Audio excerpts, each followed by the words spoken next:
तो तुम्हें 2 साल बाद फील होने लगा कि मैं जीत गया, अब मुझे स्त्री प्रभावित नहीं करती, फिर सड़क पे आओगे।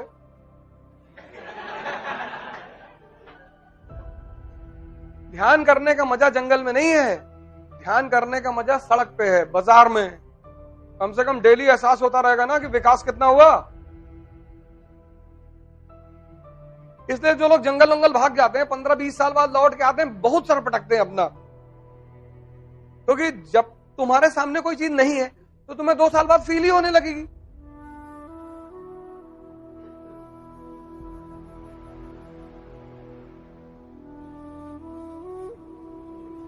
देखो क्लाइव,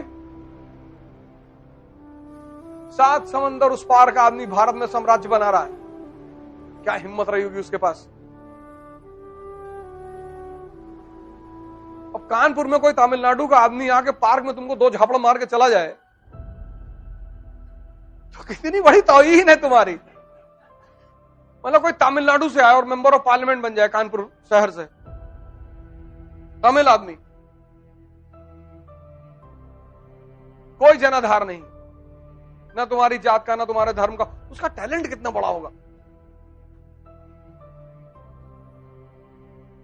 यहां जो 50 साल कानपुर में रहे वो वार्ड मेंबर ही जीतने की स्थिति में नहीं है, उनका अपना परिवार वोट देने को तैयार नहीं। बीवी कहती देखो मैं भाजपा को दूंगी।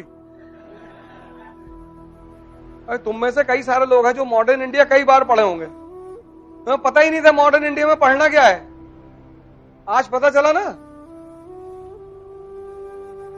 अब एक नए पर्सपेक्टिव से मॉडर्न इंडिया पढ़ोगे कि भारत में मोनार्की का अंत कैसे हुआ यार, भारत में संवैधानिक विकास की शुरुआत कैसे हुई, भारत लोकतंत्र कैसे बना, भारत में आधुनिक अर्थव्यवस्था कैसे आई। तो उस अर्थव्यवस्था को समझने के लिए आधुनिक काल की अर्थव्यवस्था पढ़ोगे ना, औद्योगिक क्रांति कैसे हुई, मॉडर्न करेंसी सिस्टम कैसे शुरू हुआ, ये सब पढ़ोगे तभी तो पता चलेगा। है अभी तक तुम उस अप्रोच से पढ़ ही नहीं रहे थे।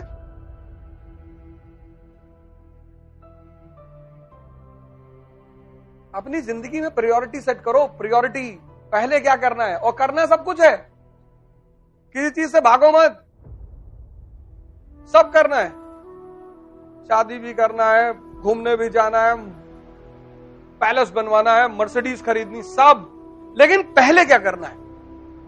अब ये सारी चीजें किससे आएंगी, शक्ति से। पहले शक्ति लियो, पहले अपनी सारी ताकत शक्ति में लगा दो, शक्ति आ गई, ये सब शक्ति का बाई प्रोडक्ट है। ये स्त्री, ये पुरुष, ये गाड़ी, ये मकान, ये सब शक्ति का बाई प्रोडक्ट है। वो देखो जेलेंस्की पंजाब का भगवंत मान, 7 साल पहले उसकी बीवी छोड़ के चली गई थी, अब आई, कल मैंने बताया तुमको, और आगे कह रही है कि मैं इनके लिए दुआ करती थी। ये सब घटनाएं नहीं है, ये एग्जाम्पल है तुम्हारे लिए कि पूजा शक्ति की है, व्यक्ति की नहीं है। मोदी जी का इतना लोग विरोध करते हैं मुझे मिलाकर, लेकिन सामने आ जाए तो हाँ भाई क्या उड़ा रहे थे, नहीं सर हम तो बता रहे थे कि आपकी सरकार बहुत अच्छी सरकार है।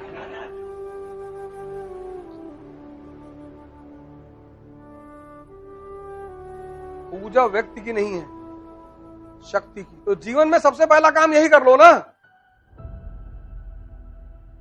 अभी तुम गांव की पट्टीदारी में जाके फंस जाओ, खत्म तुम्हारा खेल। जब तक तुम्हारा सिलेक्शन ना हो जाए किसी को कुछ मत बोलना। 2 कंडीशन, एक तुम्हारी जान को खतरा ना हो और एक तुम्हारे स्वाभिमान पर खतरा ना हो। अब तुम्हारे फादर की तरफ कोई कुल्हाड़ी लेके दौड़ रहा है तब तो मारना ही पड़ेगा।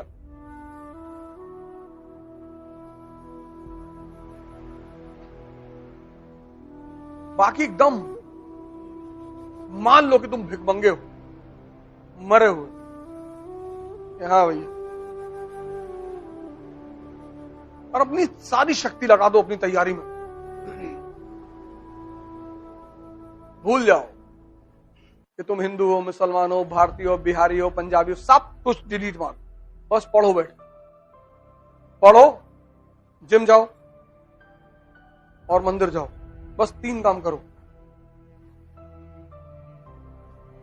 मतलब तुम्हारा जो भी मंदिर हो, जहां भी तुम जाते हो, वहां जाओ।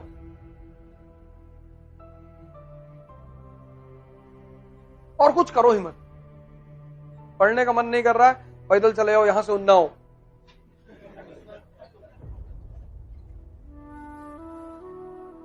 फिर भी नहीं कर रहा है, लखनऊ तक चले आओ। अपने मन से पूछो कि अब कर रहे हो? नहीं भैया कर रहा हूं। हाँ बताना अगर नहीं कर रहे हो। और बढ़े आगे नेपाल तक। अपने को दंड देना सीखो। हर आधे घंटे पे चाय पीने बाहर मत जाओ कि मूड फ्रेश कर ले। देखो गर्लफ्रेंड के साथ लोग मोती झील में बैठे 4-4 घंटे से, वहां मूड ही नहीं फ्रेश कर रहे। तुम कभी उनके पास जाओ चाय वाय लेके कि भैया 4 घंटे से बैठे हैं, चाय पी लीजिए, मूड फ्रेश कर लीजिए। नहीं नहीं मेरा फ्रेश है। वहां नहीं मन कह रहा, वहां उनको सिगरेट की तलब नहीं लग रही है, वहां उनको चाय की तलब नहीं लग रही। ये पढ़ते वक्त ही क्यों मूड फ्रेश करने की मांग उठती है? ये 20 मिनट के बाद कह रहा थोड़ा सा मूड फ्रेश कर ले। क्या हो गया है तुमको? नहीं ऐसे ही 1 कप चाय पी ले। आओ उन्नाव में पिलाएंगे, आओ। तुम्हारी चाय पीने की तमन्ना ही मर जाएगी।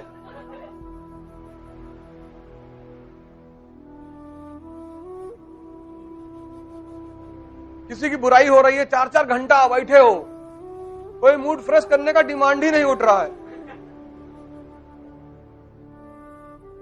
तुम कभी इसकी बारी हो, यही ध्यान है। और क्या ध्यान है? ध्यान आरामखोरी करना थोड़ी कि 6 घंटे आंख बंद करके बैठे। ध्यान मतलब अपने मन को लगातार देखना। पढ़ने बैठे 20 मिनट में कह रहा है चाय पी लो।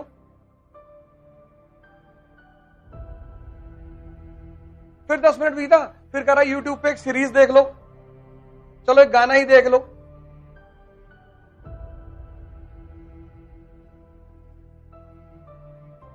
जितने लोग अज्ञातवास में रहे वो बड़े महान हुए। पांडव रहे ना अज्ञातवास में, राम रहे ना अज्ञातवास में, कृष्ण रहे अज्ञातवास में। कौन नहीं रहा अज्ञातवास में? अज्ञातवास मतलब अपने आप को ताकतवर बनाना और फिर वहां से लौट कर आना इसी समाज में दोबारा। और दुबे जी बढ़िया भाई, ठीक है। हाँ हाँ, तुमको इतना मजा आएगा। वो सब जो लोग तुम्हें गाली दे रहे थे, कोई कह रहा था बाबा मठ में चले जाएंगे, अब बोलो बाबा प्रचार ही कर रहा था बुलडोजर पे खड़ा होकर। बाबा का अगला चुनाव चिन्ह बुलडोजर है।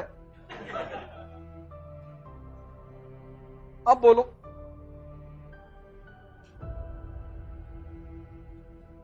समाजवादी वाले गाना बनाए थे, चल सन्यासी अनिल राजभर, कहीं नहीं। 10 मार्च को 2 गाना बजेगा, मेरे अंगने में तुम्हारा क्या काम है, और दूसरा गाना बजेगा चल सन्यासी मंदिर में। आजकल कह रहे हैं कि बाबा जी बहुत अच्छे आदमी संत हैं। शक्ति का खेल है। स्वामी प्रसाद मौर्य जी कह रहे हैं कि मेरे ऊपर कुछ सवार हो गया था, कुछ करा दिया था मुझे किसी ने। बाबा ने कहा ठीक है, हम तुम्हारा इलाज कराते हैं, असम से तांत्रिक मंगाएंगे।